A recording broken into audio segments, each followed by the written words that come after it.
أربعة كاسة الأكل بيرة عندك خا كفت ولا يخلا مرة حزقها كام خاده إسرائيل مشتاق كل حزم خيدهم دتا طبيل سأنت هسأنا تجراي زوم سدتني عتات صار طبيل له مسلك دينك أم قبل له كافتاد إسرائيل مشتاق كل حزم ده يخلوا زهرة يقيد تلز نجار أي حزين ده دحنا لا أي متشولني دبيت كريستيان لا أي متشول إذا ولا تزيد دبيت كريستيان لا أي متشولني دحنا لا أي متشولني تسفال جورنا لمنورنا كنت يوم جورم بتعمي كاب جورمتي بشو انت نسألك سؤال أنا إدشيم بيت كريستياننا كام إيطالي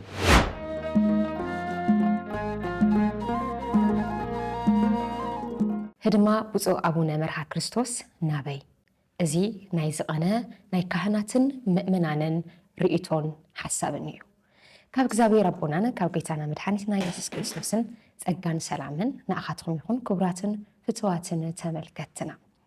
ንሎሚ ቅድሚ ክልተ መዓልቲ ሰሉስ ቅዱስ ሲኖዶስ ትግራይ ኣብ ዘካየዶ ጉባኤ ዋና ስራሕ መካየዲ ዝኾኑ ብፁዕ ኣቡነ መርሃ ክርስቶስ ክለቅቕ እየ ኢሎም ለቂቖም ኣለዉ ካብዚ ተበጊሶም ብዙሓት ምእመናኒ ካህናቲ ኣቡነ መርሃ ክርስቶስ ይሓድሙ እዮም ዘለዉ ክብሉ ርእቶምን ሓሳባቶምን ክህቡ ኣስተውዒልና ኣለና ንሕና ድማ ካብዚ ተበጊስና ምስ ቀሲስ መሰለ ተስፋይ ክንዛይተየሉ ኢና ሓቢርኩም ናጽንሑ ቀሲስ ካልበ እየ ለመስግኖም ቋዕድኻ ናጽንሑ ኳ ሰላም ጸናሕ ኺሰለ ቅንያት ኣሜን እዩ ቅንያት ቆንጆ ዝናብለ ዘንዩ እግዚአብሔር ተመስገን ይኹን ጽቡቕ ኣቡና ብፁዕ ኣቡነ መርሃ ክርስቶስ ሓዲሞም ክንብል ንኽእል ዶ እዚና መጀመርያ ይሕቶ እዩ ኸመይ በስመ አብ ወወልድ ወመንፈስ ቅዱስ አሐዱ አምላክ ያው ብህድማ ጀምር ኸየነኺ ብፁዕ ኣቡነ መርሃ ክርስቶስ ካፍቲ ስራሕ መካየድነት ሓዲሞም ልብል ሰብና ወሓዲሞም ኸመይ ምክንያቱ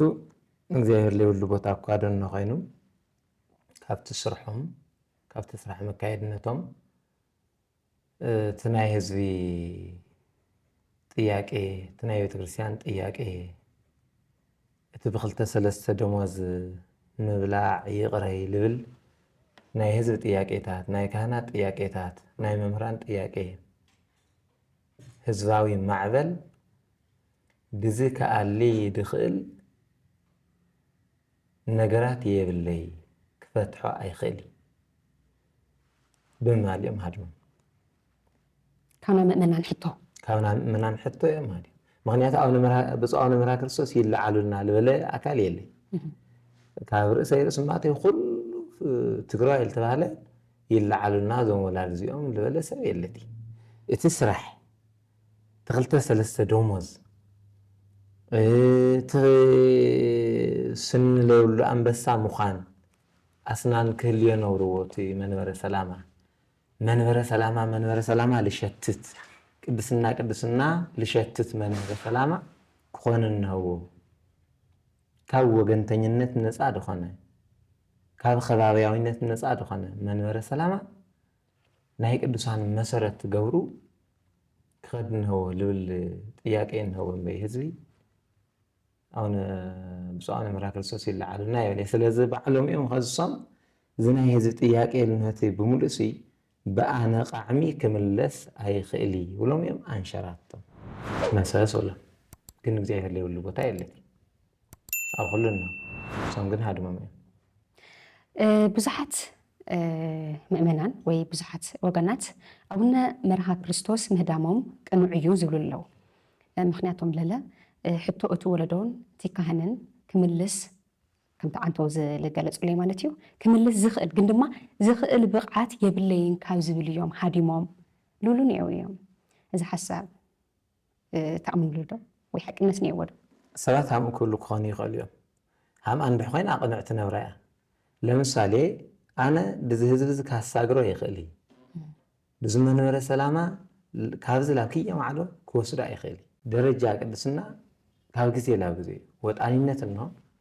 ማእከላዊነት እንሆ ፍጹምነት እንሆ ከዚ መንበረ ሰላማ ኣብ ወጣኒነት ለሎ እዩ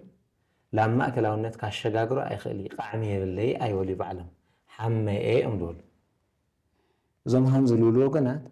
ብፁዕ ኣቡነ መርሃ ክርስቶስ ካብ ቅንዕና ዝለዓለ እዮም ከይዶም ዝብል ነገር ሓመየ እዮም ከልበሉ ሓመም እንዲኦም ናለማ ሓሙም ዘይሓሙም የፈለጥኺ እሶም መንፈስ ቅዱስ እዮም ዝፋለጡ ልቢ ኩላሊቲ መርምሩ ዝፈልጥ ኣምላክ ይፈትን ልበ ወኩልያተ እግዚአብሔር ልቢ ኩላሊቲ ልምርምር ሓሙሞም ድዮም ኣይ ሓሙም በዓሎም እዮም ዝፈልጡ እሶም ኣብቲ መንበር ኣብቲ ቅዱስ መንበር ቀርቦም ሓመየ እዮም ዝበሉ እምበይ ቃዕሚ የብለይ ስለዚ ክመርሖ ዝኽእል ሰብ ይምርሖ ኣይበሉ ስለዝሓመምኩ ክኸድ ኣለኹ እዮም ዝበሉ ስለዚ ምሃም ዝብልሉ ወገናት ዝረዝበቲ ብፁዕ ኣቡነ መርሃ ዝገበርዎ ካብቲ መንበረ ሰላማ ለይምሽግጋር ተኣነ ልብላ በቃ ምስ ካሕንኩልዎ ዝኽእሉት መንበረ ሰላማ ድቲ ጉጅለ ካፍርሶ ኣይከኣልኹይ ድቲ ከባብያዊነት ካፍርሶ ኣይከኣልኹይ ክመርሖ ኣይከኣልኹይ ብቕዓት የብለይ ስለዚ ካሊእ ይተክኦ ካድሉ ነሮም ቅንዕና እያ ቅዱስና እያ ክዋግእዎ ስለለይደለዩ ድቲ ከባብያዊነት ድቲ ጉቦ ድቲ 2-3 ደሞዝ ክፃልኡ ስለለይደለዩ ብምኽንያት ሓመ ብልብል መልክዕ እዮም ብፁዕ ኣቡነ መርሃ ክርስቶስ ካብቲ ናይ ቅዱስ ሲኖዶስ ስራሕ መካየዲ ላብ ሓንቲ ከባቢ ላብታ ድነህዎ ሃገረ ስብከት መሰስሎም ከይዶም እነዩ ምክንያት ድማ ሓመየ ብልብል እቲ ምግዳል እቲ ኩነታት ነቲ ዓቐብ ትሽርሒ ንኻልኦት ሰባት ካብ ለይቅንዕና እየ ልብል ኣነ ግን እኮ ክሰርሕዎ ይኽእል ነሮም ኣብኡ ኮይኖም ክሰርሕዎ ይኽእል ነሮም እዮም ምክንያቱ እንታይ እንህዎ 2-3 ደሞዝ ድነካ ሰብ ብሓደ ደሞዝ ትመሓደር ወገንካ ሓውካ ቤተሰብካ ታግብእ ኣለካ ጳጳስ ኮይንካ ኣግባብነት የብሊ ምባልታ ይነብርዋ ኣብኣ ኮይኖም ብጣዕሚ ቅንዕና ካብ ዝፀንሕ ነብሩ ካሸንፍ ነብሮም እዮም ከዚ እግዚኣብሔር ይሃበልና ኢና ክንብሎም ግን ላብኡ ምኻዱ ኣብኡ ኮይኖም ካብቶም ደያሳርሑ ሓደ ባዕሎም እዮም እሶም ነብሮም ግን እኮ ኣቶም ቀሲስ ቅንዕና ልደሊ ስራሕ እግዚኣብሔር ምህዳም ይከኣል ድዩ ኮይኑ ካብቱ ናይ እግዚኣብሔር ቅንዕና ልደሊ ስርሑሲ ምህዳም ይከኣል ድዩ ኮይኑ ልክዕ ኢኽኮ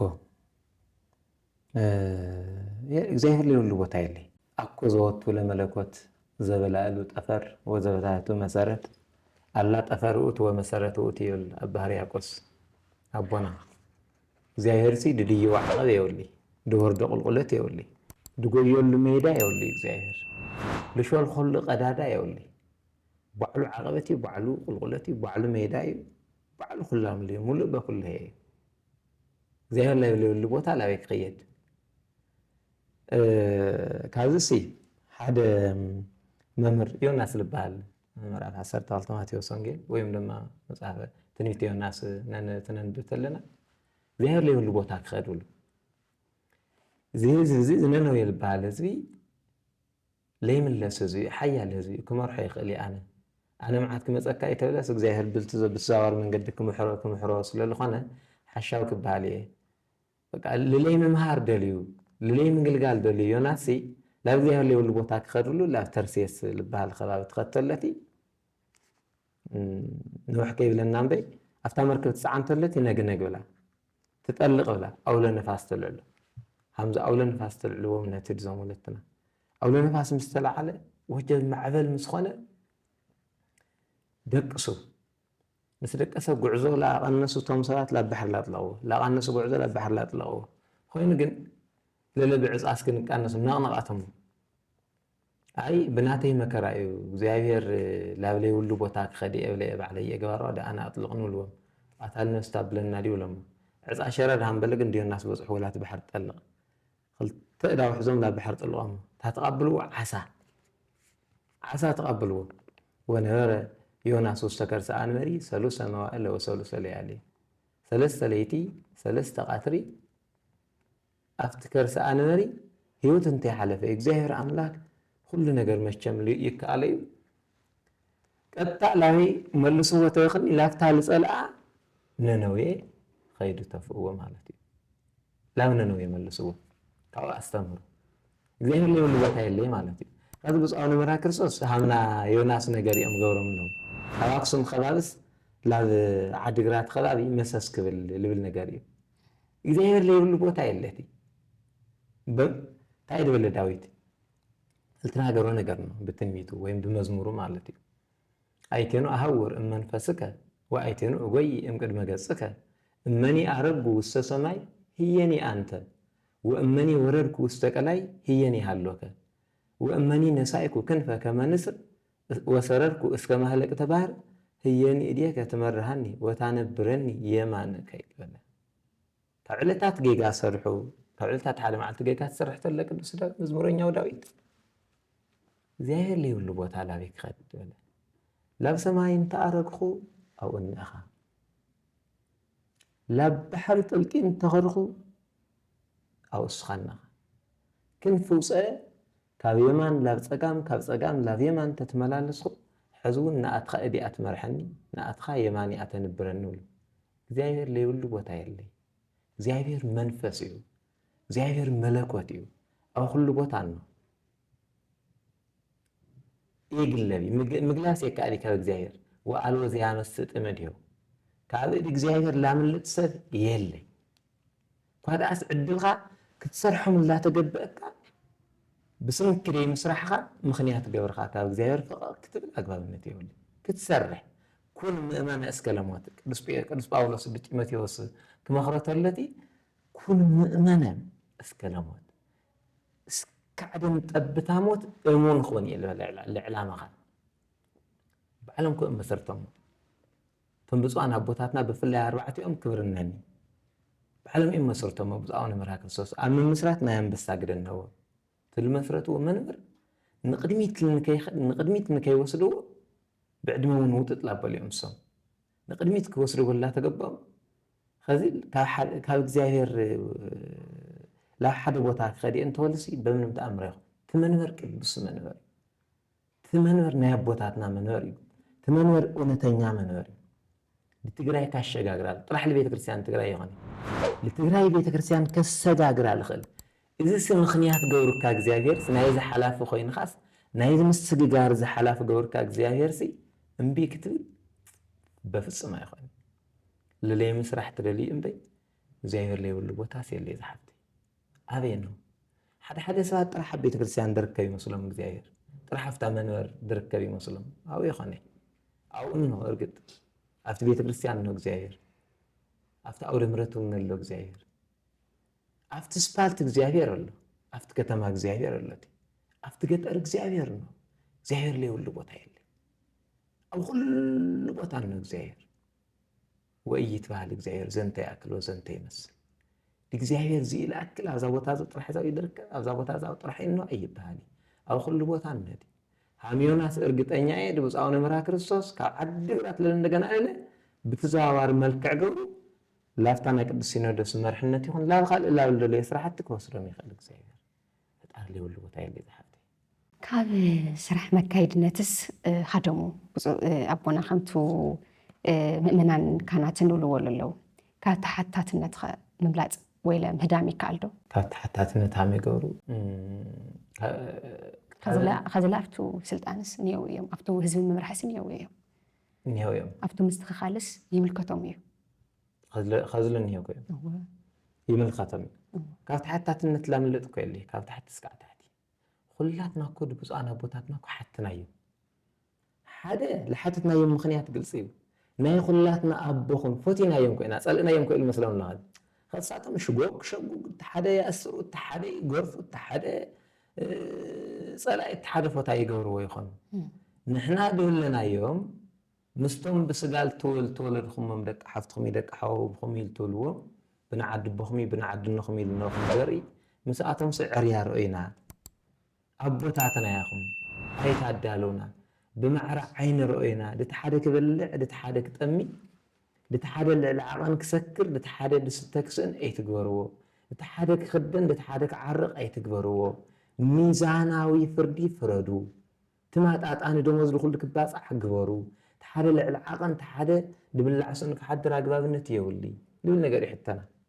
كانت حتى هتنتكو إيه ملتو بابي قولهم كملتو حلو إن حتى كابر أسمي وردناي جينا ناتجراي مكراس كعدي تلاقي ناتجراي بخمنت كعدي تفا ناتجراي دم قرنا ناتنا بخرارياوي النت البهال عرمانية دخنا تحساسها أفتم أبوتاتي خنا بخالي أفتم هور التولي أكل فلله أفتك مرحي التولي أكل فلله إزاي تيت أفيك أو تحت النت على أكل يلي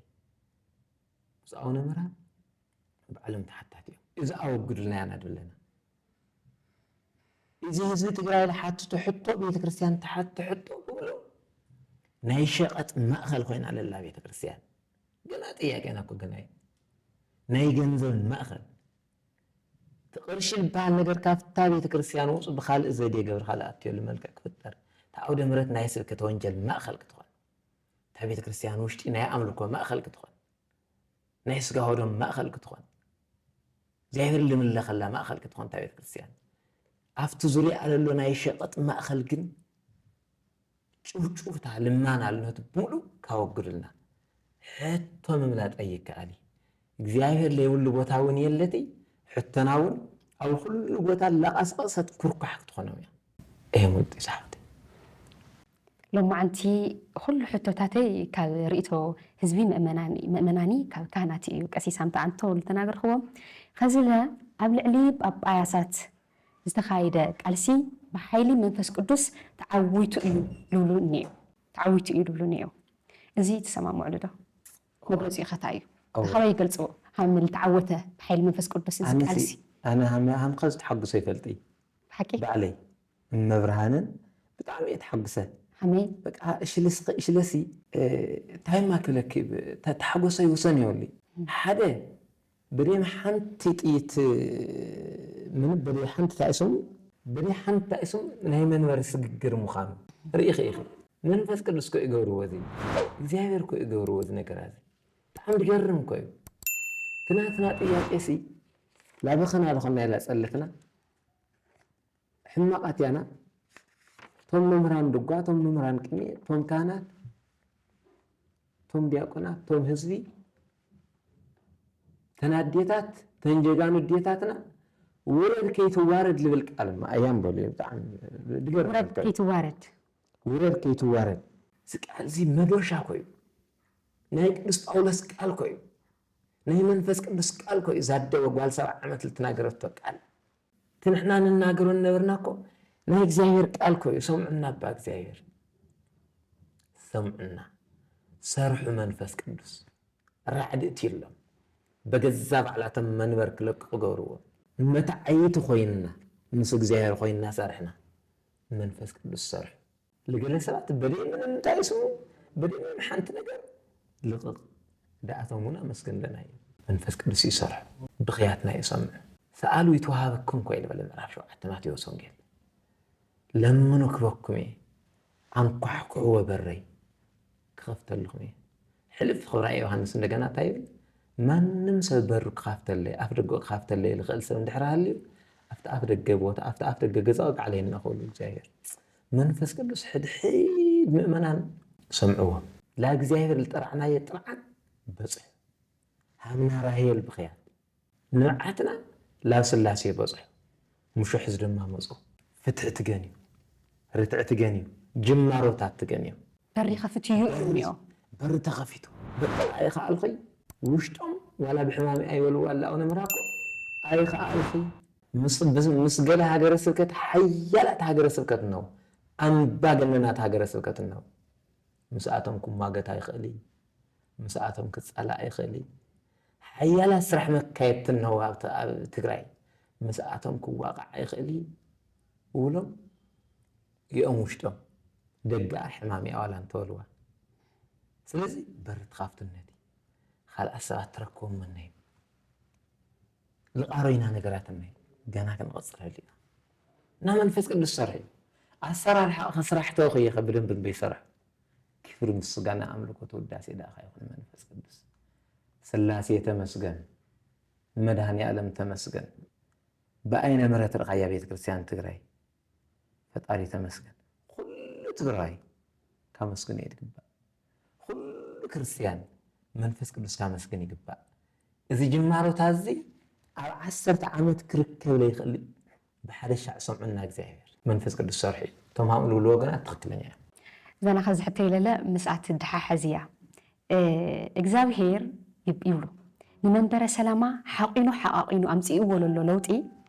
ጉጅለነት ጳጳሳት ኣፈራሪስዎ እዩ ይብሉ እዚ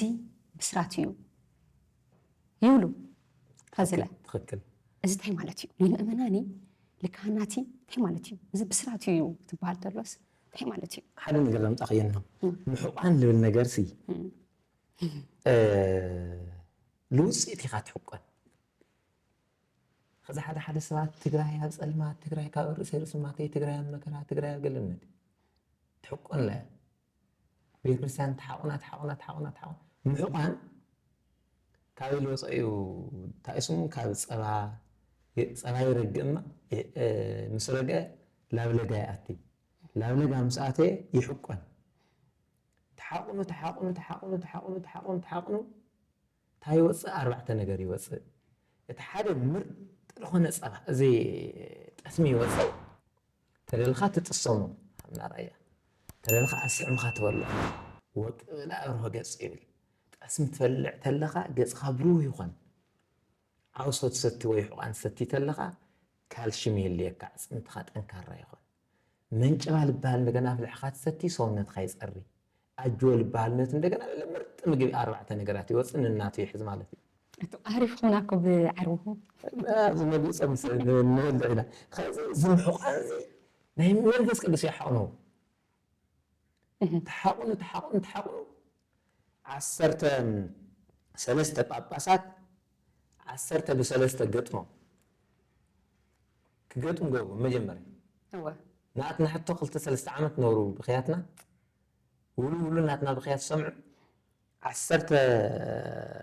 10 ጳጳሳት ب3 ጳጳሳት ገጥሞም ሰለስቲኦም ሽኻል ሕዞም ከም ዝብሎም ሰለስተ ነገር ወይቀውን ኩሉ ነገር በስመ አክሬቶ ሰለስቱ ይብል መጽሐፍ ነገር ኩሉ ዝጸንዕ ሲ ብ3 ወይ ብ2 ምስክር ይብል እዞም ሰለስተ ጳጳሳት ሓደ ኮይኖም ሽኻል ሕዞም 10ኦም ገጥሞም መንፈስ ቅዱስ ማእኸል ኣትዩ ንሓዲኦም ሓሳብ ካሸንፍ ክእልዎ ትጉጅለ ዝነበረ ብሙሉ እንዳለ ለይቲ ሙሉ ላጸሎት ካብ ትልዕሎም ክጽልቱ ሃመይ ንበላ ሃመይ ንግበራ ሃመይ ንጎጅል ሃመይ ላበላዕና ንቃጽል ሃመይ ብ2-3 ደሞዝና ላብ ግንባር ንኽድ ሃመይ ኢልና ንካፈሉት ናይ ቤተክርስትያን ገንዘብ ሃመይ ኢልና ንውረሮ ልብል ነበረ ጉጅለታት ብሙሉ ደኻዓውን ትሕቆን ጉጅለታት ትፈርሱ ትምሕቋን ለውጥ ምጽኡ ጠስበው ማለት ትምሕቋን ለውጥ ምጽኡ ብየረግ ልባል በደምን ወዓል ሕደር لا هاجر سكتاتي لا ورداتاتي لا أطياب بتكريستيان يخيلوا على تجبار يوعل بهالو تمحقان لو طمر محقان اللي مثلي لي